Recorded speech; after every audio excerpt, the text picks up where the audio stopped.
kelar.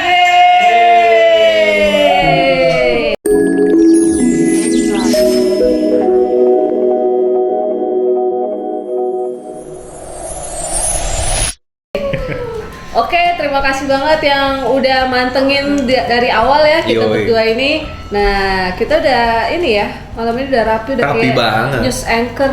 Kawan news anchor? Oh, iya. Jadi kita perkenalan diri dulu deh.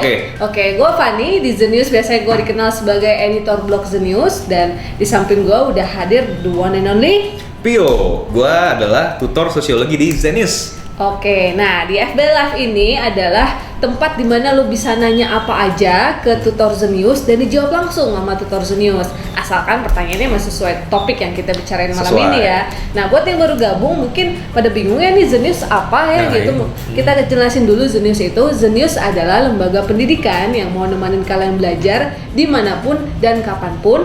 Gimana caranya? Kita sediain video pembahasan materi pelajaran dari kelas 1 SD sampai 12 SMA dan ada juga materi buat tes masuk perguruan tinggi kayak SBMPTN, SIMAK UI, dan PKN STAR.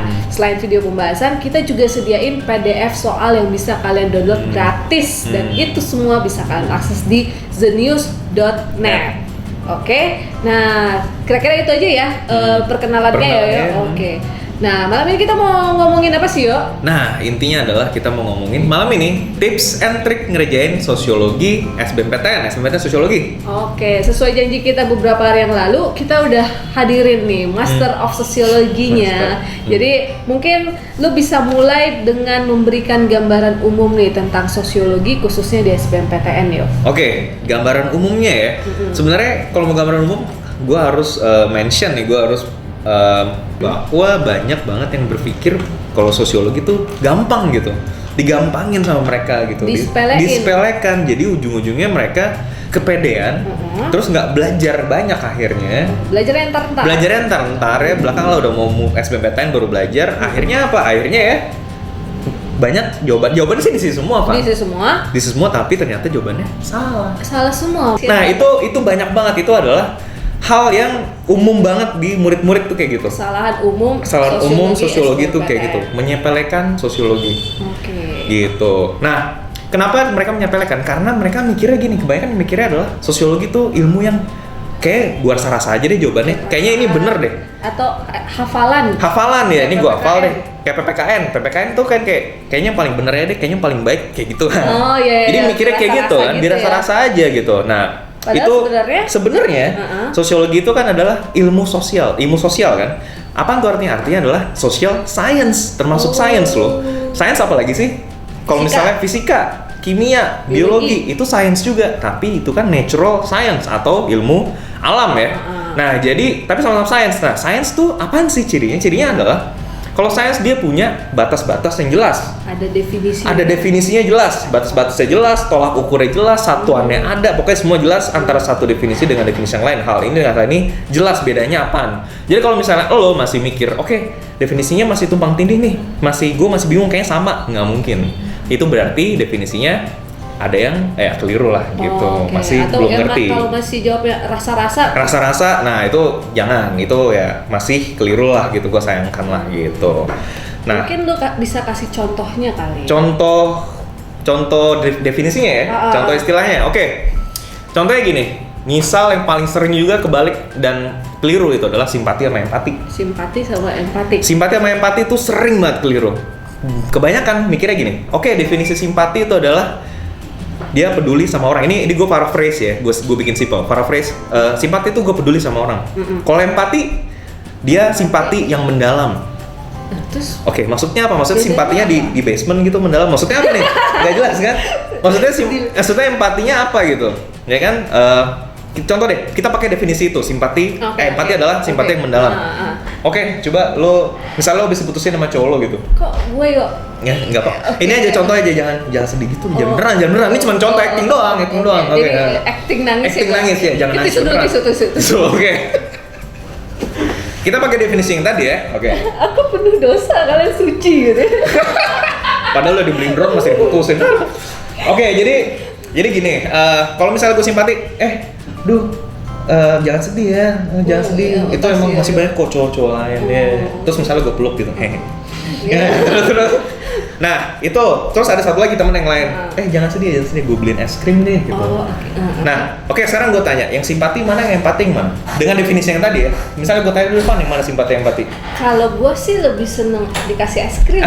Jadi menurut gue yang ngasih es krim tuh yang empati. Nah gitu. Tapi mungkin ada orang yang lebih sangat menginginkan pelukan kali ya. Jadi menurut dia empati itu lebih kuat gitu. Nah, jadi kalau misalnya definisinya adalah simpati adalah peduli sama orang, empati adalah simpati yang mendalam, itu nggak jelas kan? Oh iya ya, orang-orang punya subjektif gitu. Subjektif. Nah, jadi sebenarnya definisi yang benar tuh apa sih simpati empati? Definisi yang benar itu adalah kalau simpati, ya gue paraphrase lagi, gue bikin simple. Jadi ya peduli sama orang lah, bener.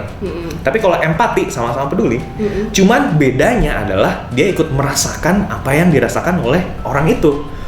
Lagi, coba contoh. Jadi ulang lagi. Aku punya dosa, kalian suci. Oke, jadi kalau misalnya gue gini, nanti gue pukulin itu cowoknya. Tapi gue gini, nanti gue pukulin itu cowoknya, gue marah gitu. Itu simpati karena gue tidak ikut merasakan apa yang dirasakan sama dia. Kalau empati gimana? Empati gimana? Nanti gue pukulin cowoknya. Itu empati, jelas kan? Itu emosinya sama. Emosinya sama gitu. Jadi bukan masalah dia bantu orangnya, bukan peduli, tapi dia ikut merasakan emosinya apa enggak. Parameternya jelas. Jadi ada, lu lihat perilaku, oke ini simpati, ini empati, jelas. Lebih mendalam, nggak jelas gitu. Itu contohnya Van gitu. Nah itu kesalahan umum di sosiologi ya. Oke deh, nah itu kan gambaran umum tentang sosiologi. Nah, lu bisa nggak ngasih panduan atau strategi belajar buat SBMPTN sosiologi? Strategi belajar buat SBMPTN, oke. Ini bisa sekalian buat yang lintas jurusan mungkin, atau yang dari SMK mungkin, atau yang kelas 12 IPS ya. Yang baru banget mau belajar. Oke, jadi whiteboard ya Pak? Oke, whiteboard. Whiteboard, mini whiteboard. Oke. Tada. Jadi intinya lo untuk belajar SBMPTN sosiologi yang lo harus paham. Ini gue ulang ya, paham, bukan hafal, bukan baca doang. Paham. Tapi paham, mengerti. Itu adalah yang satu adalah interaksi sosial. Ini bab di sosiologi. Di sosiologi ya, interaksi sosial. Yang kedua itu adalah nilai. Yang ketiga adalah norma. Nah, ini adalah 3 bab yang paling utama di sosiologi. Kenapa? Karena semua bab sosiologi lain itu baliknya ke sini lagi, Van. Oh, gitu. Contoh misal pengendalian sosial. Oke, pengendalian sosial itu apa sih? Pengendalian sosial adalah bagaimana caranya anggota masyarakat jadi mengikuti norma, ya kan? Dikendalikan. Balik lagi ke norma. Terus apa lagi? Penyimpangan sosial, definisinya apa sih? Perilaku yang berbeda dengan norma. Balik lagi ke sini. Jadi gini, bukan lu baca, bukan lu hafal, lu mengerti. Kenapa sih manusia harus interaksi? Kenapa harus interaksi? Terus kenapa hasil interaksi itu menciptakan nilai? Kenapa harus ada nilai di manusia gitu? Kenapa hasil nilai itu menciptakan norma gitu? Jadi muter-muter aja di sini. Di sini-sini aja. Dan kalau lu udah ngerti kenapa-kenapanya itu dan fungsinya masing-masing, lu ngerti ya, bukan hafal ya. Lu bisa belajar bab lain sosiologi itu dengan cepat gitu. Karena balik lagi ke sini-sini juga gitu sebenarnya. Nah, sebenarnya ada satu bab di sosiologi yang tidak ada hubungannya dengan 3 ini. Ada. Babnya adalah penelitian sosial. Nah, ini tidak ada hubungannya sama 3 ini karena ini adalah metode ilmiah ya sebenarnya ya gitu. Oke, bisa ditampilkan statistik SBMPTN sudah tampil. Nah, lu bisa lihat sendiri ya. Statistik SBMPTN di 5 tahun terakhir dari 2011 sampai 2015 itu nggak ada soal penelitian sosial satupun. Terus kalau tiba-tiba besok muncul penelitian sosial gimana? Kalau muncul, gua bisa tebak lah ya, itu paling satu doang. Satu lah. Nah gini, daripada lu ngabisin waktu belajar penelitian sosial, itu banyak banget loh penelitian sosial. Banyak banget. Terus lu habisin waktu untuk penelitian sosial untuk jawab satu soal. Ya, nggak efisien dong. Nggak efisien. Udah nggak apa-apa lah. Kalau keluar satu soal ya udahlah. Tapi kalau lu belajar ini, lu ngerti, lu paham, lu bisa jawab 14. Kalau nggak keluar penelitian, jadi bisa jawab 15, ya kan? Iya. Oke banget. Jadi gitu, Van. Oke. Bisa. Udah. Oke. Jadi kita kembalikan lagi. Nah, kayak gitu, Van. Jadi intinya strategi persiapan belajar sosiologi SBMPTN, lu pahamin banget 3 bab besar itu ya. 3 bab besar interaksi itu. sosial, nilai dan norma. Nah, 3 bab ini udah 3 ada bab belum itu. yo di Zenius? Nah, di Zeniusnet udah ada dong lengkap. Teori dan soalnya udah ada semua. Bisa langsung dicek nih. Bisa Yo. langsung dicek. Nah, gini, interaksi ya antara 3 bab itulah hubungannya lah. Itu udah ada gue bikin di kelas 10 teori sosiologi. Nama judul babnya sosiologi di video pertama. Itu udah gue jelasin lama banget, itu 15 menit lah itu ada. Nah, itu bisa lo lihat juga, lo cek gitu. Oke? Oke. Nah, itu kan strategi belajarnya buat menuju hari H SBMPTN kan. Tapi pas hari H-nya sendiri, nah lo ada insight nggak yang bisa lo bagi dan jarang-jarang nih anak-anak tahu? Oke, pas hari H-nya ya, pas ngerjain SBMPTN berarti. Kalau gini sih, gue mau nggak mau balik lagi ke poin pertama yang tadi gue bilang ya. Sangat disayangkan lah kalau sosiologi itu diremehkan gitu. Karena lu dengan belajar, lu ngerti konsep 3 bab yang tadi ya. Sorry. Itu lu bisa ngerjain 15 soal, men. Lu bisa bener semua? Bisa bener semua. Nah, berarti apa? Berarti lu dengan menyepelekan sosiologi, berarti lu membuang lumbung nilai lu gitu. Oh, jadi padahal sosiologi itu lumbung nilai, lu bisa jadi okay. poin yang banyak gitu. Oke. Ini, lu bayangin deh, lu ngerjain matematik, Pak. Matematik gua ngitung dulu. Hitung dulu kan, lama kan? Lu ngerjain bahasa Indonesia, bahasa Inggris. Gua baca dulu teksnya banyak. Teks iya kan, ekonomi. Gua ngitung juga. Geografi ngitung. Iya. Sejarah timeline-nya banyak. Nah, iya. Jadi sosiologi lu dengan ngerti, gua ulang lagi, ngerti bukan hafal. 3 bab itu, lu udah bisa ngerjain 15 soal. Kalau sial 14 soal tadi ya, penelitian sosial 1. Gitu loh. Jadi itu benar-benar lumbung nilai lo. Dan soal sosiologi, kalau lo udah ngerti soalnya mau dibalik-balik kayak apa, dikecoh kayak apa lo, mudah karena lo ngerti konsepnya. Jadi lo tinggal callback nalar aja ya. Tinggal konsep gitu. Oh, konsepnya udah selesai. Nah, kalau sosiologi itu kan nggak lama ngerjainnya. Lo maksimal ngerjain sosiologi itu 30 detik, itu udah maksimal banget. Cepet banget. Makanya ini lumbung nilai, men. Jadi sayang banget kalau lo ngeremehin sosiologi. Ini lumbung nilai lo gitu. Jangan sesuatu yang bisa jadi lumbung nilai buat lo malah lo kepedean dan ternyata semua salah dan nilai sosum SBMPTN lo ngedrop di situ ya. Nah, iya, jadi gitu. Oke, jadi kira-kira itu ya gambaran singkat tentang sosiologi, strategi belajarnya dan trik di hari H-nya. Mending sekarang kita masuk ke sesi tanya jawab. Saya tanya jawab. Nah, ini gue paling suka nih. Oke, jadi kemarin kan kita udah ini nih, kalian udah kasih pertanyaan ke kita, udah kita kumpulin sesuai janji yang mau dijawab nih sama Pio. Udah banyak pertanyaan yang bagus ya, udah dipilih sama Pio juga dan kita pilih beberapa pertanyaan yang menurut kita penting banget nih buat lo tahu. Oke. Pertanyaan pertama dari Anissa Sofi Ihwanti, pertanyaannya dari FB nih. Kak, gimana sih bedain adanya keterkaitan pernyataan dengan sebab atau tidak untuk soal sebab akibat? Soalnya sering terkecoh antara jawaban A dan B. Nih sebenarnya bukan dia doang sih yang nanya, banyak juga yang nanya. Kayak dari Instagram nih, The Hanafi, Bang Pio, jelasin dong cara nentuin jika pernyataan itu kapan dinyatakan memiliki sebab akibat, kapan enggak. Soalnya sosiologi yang kayak gini suka bingung gue cara nentuinnya. Oke, pertama-tama gue bilang thank you dulu untuk pertanyaannya. Nah, sebenarnya pertanyaan kayak gini nggak cuma 2 orang ini aja, sebenarnya banyak, tapi kita wakilin lah gitu ya dengan 2 ini. Oke, untuk jawab soal ini kayak gue butuh whiteboard. Oke, whiteboard lagi. Oke, hapus dulu.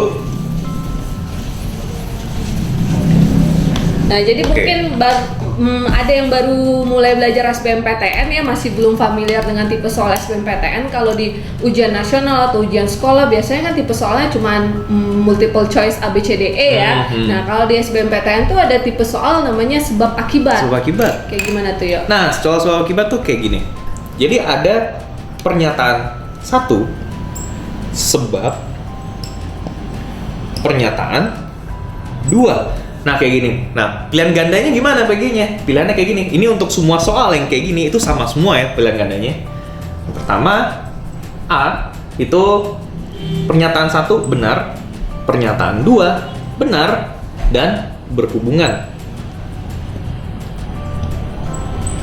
Oke, yang B pernyataan 1 benar, pernyataan 2 benar, tidak berhubungan ya. Yang C, pernyataan 1 benar, pernyataan 2 salah. Yang D, pernyataan 1 salah, pernyataan 2 salah. Yang E benar. Oh, 2 benar ya. Skip. Benar. Yang E, pernyataan 1 salah, pernyataan 2 salah. Nah, ya. Jadi kayak gini. Kalau misal pernyataan 1 salah, pernyataan 2 benar, jawabannya apa? D. Kalau pernyataan 1 benar, pernyataan 2 salah, jawabannya C. Pernyataan 1 salah, pernyataan 2 salah, E.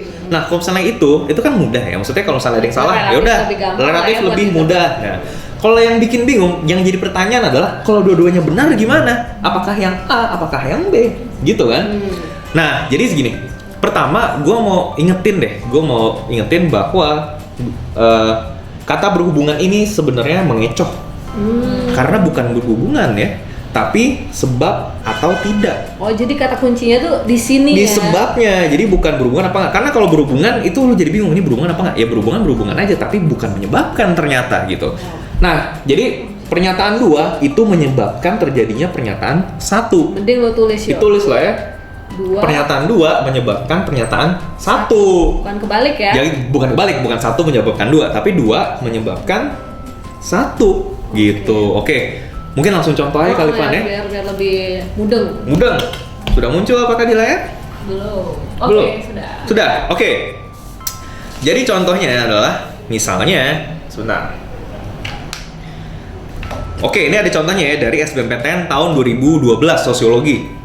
Itu ada fungsi lembaga keagamaan adalah mempersatukan komunitas internal mengenai keyakinan dalam nilai-nilai keagamaan.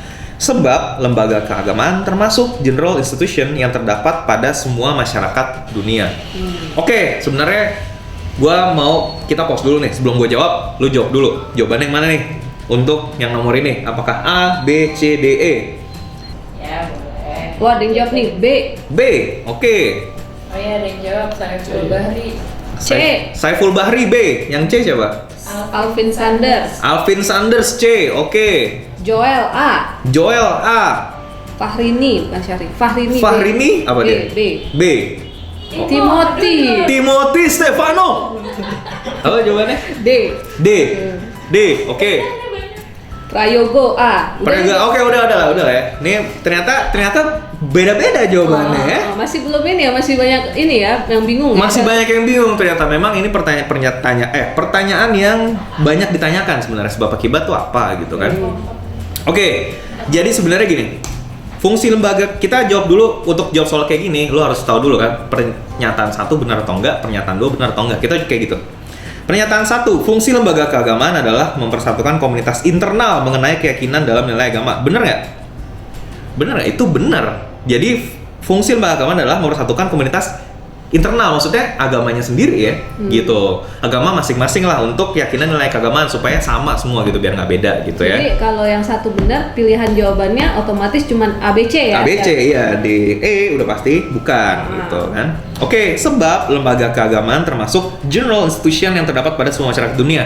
Itu benar apa enggak? Itu benar. Nah, sebenarnya ada general institution kan yang terdapat di semua. Kalau restricted adalah ada satu namanya restricted, itu yang tidak terdapat di semua. Nah, itu bisa lo lihat di video gue di Zenusnet. Kalau untuk lebih jelasnya, nah ini gue jelasin ini kan. Oke, sekarang benar dan benar. Tapi sebab akibat atau enggak? Jangan berhubungan ya, tapi sebab akibat. Apakah pernyataan 2 menyebabkan pernyataan 1?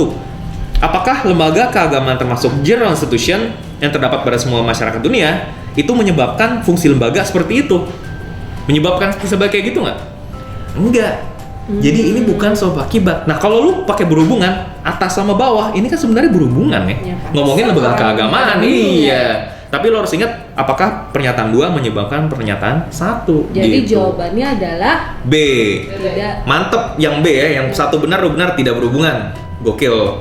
Oke, jadi itu ya intinya ya. Itu intinya. Mulai berubah cara pikirnya dari berhubungan ke sebab. Apakah ya. pernyataan 2 menyebabkan pernyataan 1. Oke, jelas ya? Sip.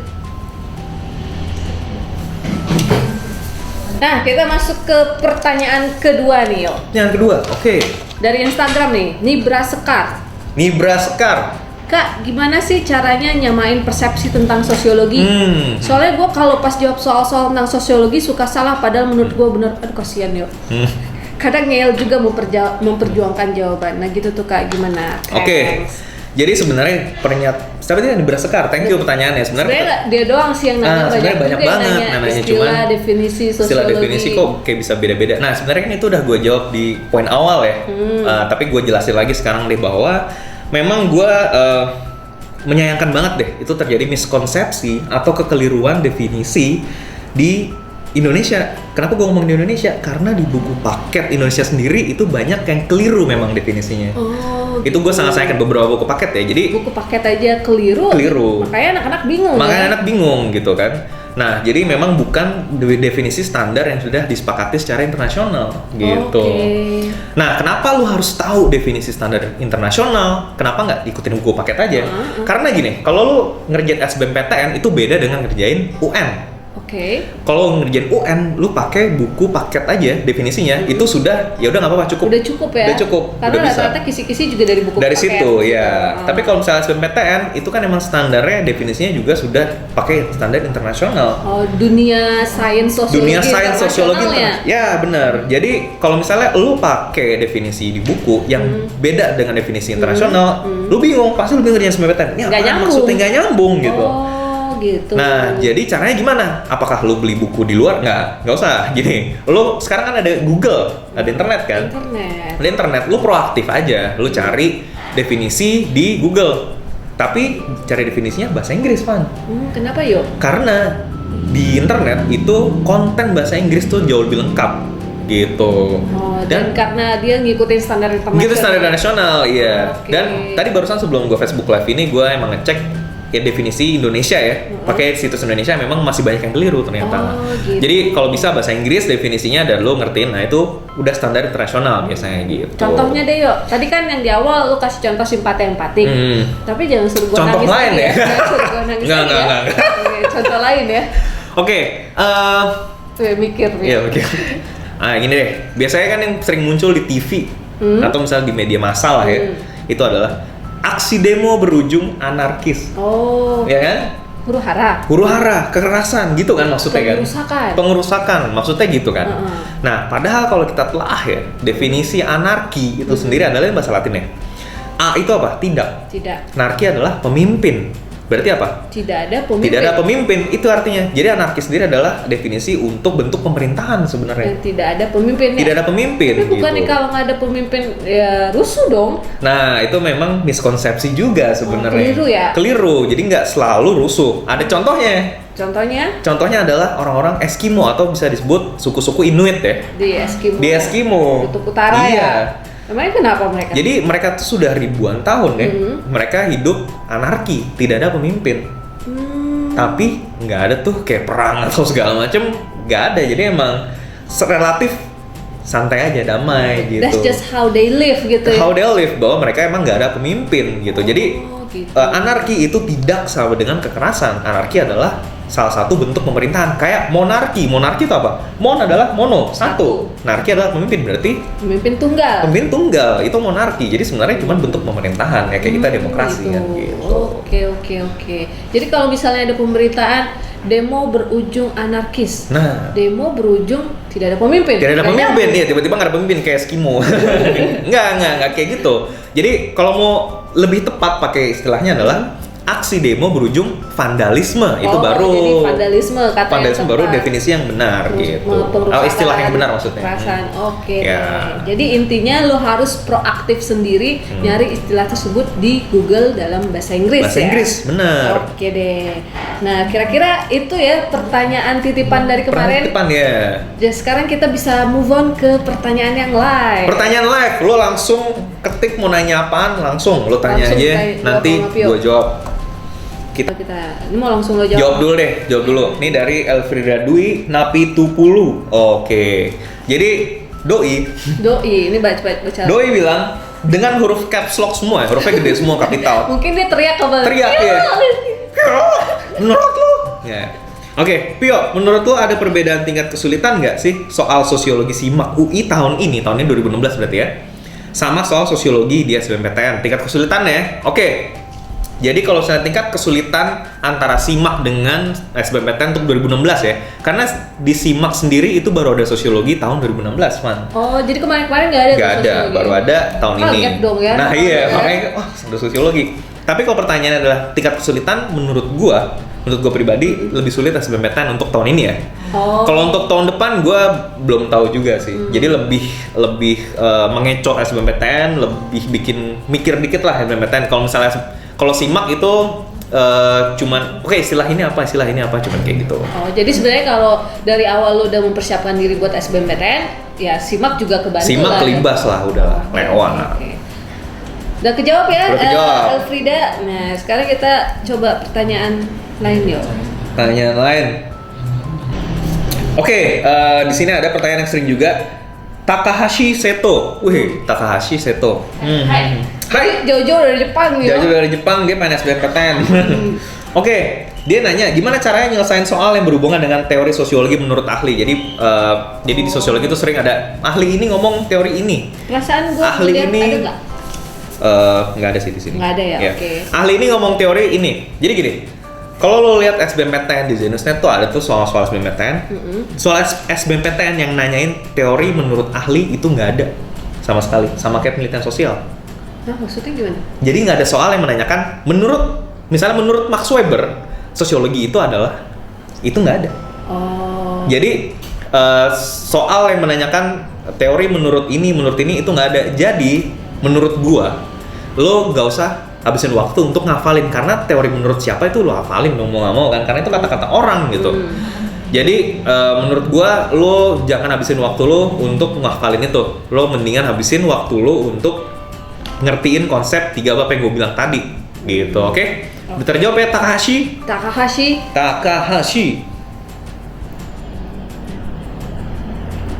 Oke, belajar materi sosiologi dari awal butuh berapa lama? Yang nanya adalah Sultan Milzam. Oke. Sultan Milzam gini, kalau misalnya dari benar-benar misalnya lo kayak lintas jurusan ya, lo untuk ngerti sosiologi itu, gue bilang ya, lu ngertiin 3 bab aja, 3 bab dulu maksud gue. 3 bab dulu itu lo untuk ngertinya, kalau waktu sih kira-kira ya, itu tergantung dari proaktif lo untuk nyari di internet juga ya, definisi-definisi segala macam dan contoh-contohnya. Itu gue bilang sebulan, 1,5 bulan lah. Cepet juga ya. Cepet juga, tapi itu dengan lu baca sosiologi doang ya maksudnya. Karena lu kan harus ngerti konsepnya, lu harus ngerti segala macam. Jadi dengan asumsi dia nggak nyampur-nyampur pelajaran Dia nggak lain nyampur. Tapi gini, lu dengan 1 bulan itu, lu udah bisa ngejawab hampir semua sosiologi karena itu intinya udah gitu. Jadi makanya lu bilang tadi lumbung nilainya gitu di sosiologi, karena lu dengan belajar 3 bab itu dan belajar bab lain tuh kayak 2 minggu, 3 minggu lah cepet, karena lu udah ngerti konsepnya kan. Itu lu langsung cepet banget gitu. Jadi sebulan aja sosiologi lu bisa ngerjain 15 soal harusnya, sebulan setengah lah gitu. Oke. Maksimal 2 bulan lah. Jadi belajarnya 3 bab utama, terus belajarnya juga cepet, pas ngerjainnya juga cepet, lumbung nilai banget. Nah ya, tapi ingat jangan hafal. Ini sering salah soalnya. Ini gue ulang terus, nggak apa deh, karena ini paling penting. Jangan ngafalin, jangan dibaca aja, tapi lu proaktif juga nyari kenapa segala macam, karena di buku paket lu itu gue yakin nggak ada gitu. Jadi lu carinya di internet atau cari di buku lain gitu. Oke, udah terjawab ya. Sultan Milzam. Oke. Pio udah punya pacar belum? Asik. Kenapa gue jawab sendiri ya? Kenapa gue jawab itu ya? Oke. Kenapa nanya sendiri? Anggap aja itu melupakan pertanyaan. Iya, lamar. Gue jawab aja deh. Gue punya pacar. Asik. Oke. Pacar lu nonton ya? Nonton ya. Ntar gimana?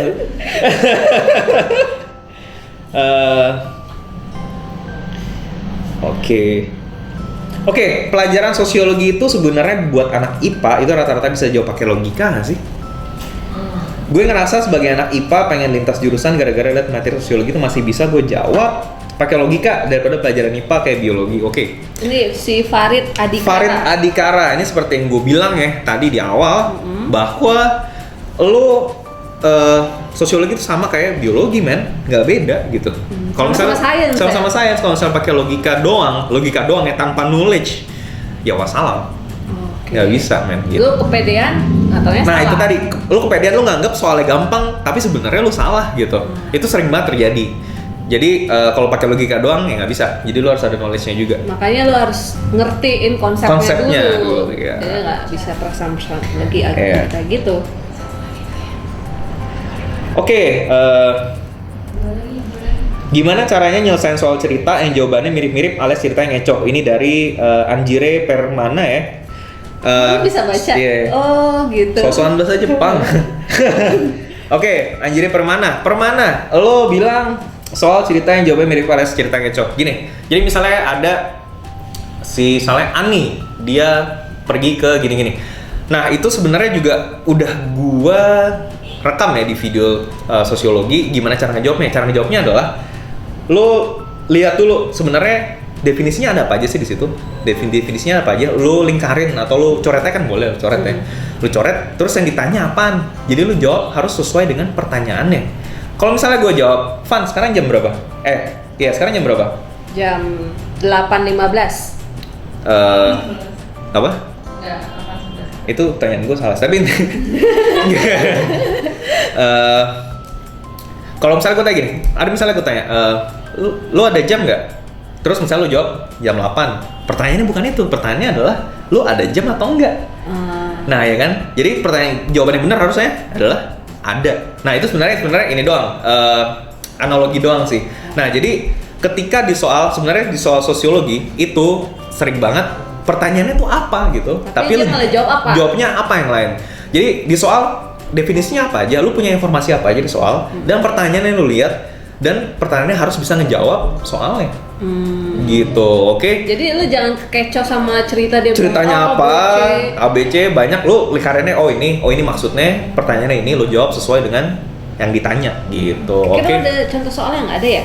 Nggak ada sih kayaknya kalau di sini. Oke. Oke. Udah ya? ya, disuruh Ya. udah digini-gini nih. Udah digini-giniin sama. Padahal masih pengen jawab loh, serius gue masih pengen jawab, cuman Baru ini ya, baru pemanasan Iya, ya. baru pemanasan. Mungkin kita butuh bikin FB Live lagi. Oke Oke. deh, jadi kayaknya itu pertanyaan terakhir kita dari siapa nih namanya? Anjire Permana. Anjire Permana. Oke, nah sebelum kita tutup mungkin lo ada mau ngasih kesimpulan nggak ya? Kesimpulan, jadi intinya adalah, ini gue ulang-ulang lagi karena kesalahan umumnya terjadi adalah sosiologi itu digampangin, diremehin, belajarnya belakangan, akhirnya, dan lu ngerasa, oh soalnya gampang. Justru itu men, lu ngerasa soalnya gampang tapi salah. Itu adalah kenyataannya, sosiologi seringnya kayak gitu. Seringnya di lapangan kayak gitu ya Nah anak-anak iya, ya? jadi gue sayangkan kalau misalnya lu masih ngegampangin sosiologi, karena itu adalah lumbung nilai. Ingat, itu lumbung nilai lo. Jangan sampai justru bikin nilai lu turun gara-gara lu ngegampangin sosiologi. Oke deh. Intinya itu sih, Van. Itu kesimpulan dari Pio. Sepertinya, oh ya, gue mau ngingetin dulu nih, Oke, semua yang diomongin Pio tentang tips and trick belajar sosiologi SBMPTN itu sebenarnya udah ditulis sama Pio di The News Blog. Jadi lu udah bisa buka thenews.net/blog, terus lu search aja sosiologi, muncul deh artikelnya si Pio. Kalau lu udah gatel pengen ngerjain soalnya atau mau dengerin suara Pio lagi tentang materinya, ntar udah kangen sama suara Pio, lu tinggal langsung buka aja thenews.net di SBMPTN sosiologi, udah ada materi ya mas. Yap, soalnya betul. deh. Oke deh, yuk kita terima kasih banget buat yang udah mantengin kita, khususnya buat para sahabat Pio ya, Yo. yang udah nanyain Sahabat Pio. Kia gitu. Semoga yang kita share di sini, yang kita omongin di sini benar-benar bisa ngebantu lo untuk persiapan SBMPTN sosiologi, dan jangan lupa juga untuk pantengin FB Live The News yang FB Live. selanjutnya. Oke yuk. Oke. Ini ada yang mau manggil seseorang, manggil sesuatu? Manggil sesuatu, oke. Karena kita mau udahan, lagu gue Will. Oke. Puter lagu gue. Gini kan?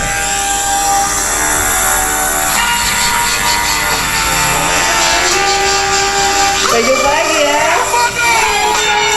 Bye. You can see me. Bye.